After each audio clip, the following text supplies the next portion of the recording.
Peoples party तो अपने आप को अब डिसएसोसिएट कर रही है सारे मसले से और वो कहते हैं कि हमने बताया और हम अभी भी समझते हैं कि ये कार्रवाइयां इस तरह की नहीं होनी चाहिए, सिवाय 9 मई के उन्होंने कहा। दो चीज़ें क्लियर हैं। एक, सिंध में उनको कोई मसला नहीं है, पीपल्स पार्टी को इलेक्शन के अंदर इत्तेहाद वगैरह बनते रहें, जो कुछ भी है वो अपनी हुकूमत दोबारा बना लेंगे। लेकिन बाकी चीज़ों पर मेरा इत्तफाक नहीं है। नबील गबोल साहब से बड़ी मादरत के साथ, बिलावल साहब जाते थे या नहीं जाते थे, खुर्शीद शाह, नवीद कमर, जितने वफाकी वज़रा थे, किसी एक ने मिनट्स रिकॉर्ड कराए हों तो ये बता दें कि कैबिनेट में इन्होंने ये एतराज़ात किए थे। बहुत अच्छी बात है। कैबिनेट की बात पब्लिक नहीं ना कर सकते, चलें बता दें कि हमने कही थी बात।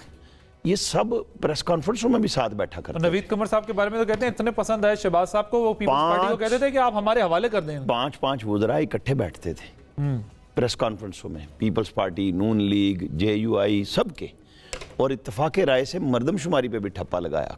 ये जो अब कह रहे हैं हमने नहीं कहा, वहाँ पे एतराज़ लिखवाया था कि 4 महीने के बाद अब इलेक्शन नहीं, 90 दिन में कराएंगे। क्या मुराद अली शाह, नवीद कमर नहीं बैठे हुए थे उस मरदमशुमारी वाले CCI के इजलास में? किसी ने लिखवाया? ये सब सियासी पॉइंट स्कोरिंग है। बिल्कुल क्लियर बात है कि वो महंगाई थी या कुछ थी।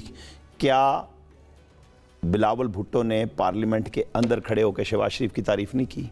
क्या उन्होंने सिंध में शहबाज शरीफ की मौजूदगी में नहीं कहा हमें शहबाज स्पीड पंजाब कराची में चाहिए, हमारे घर आज भी उस पे आता है, टैंकर पे पानी आता है?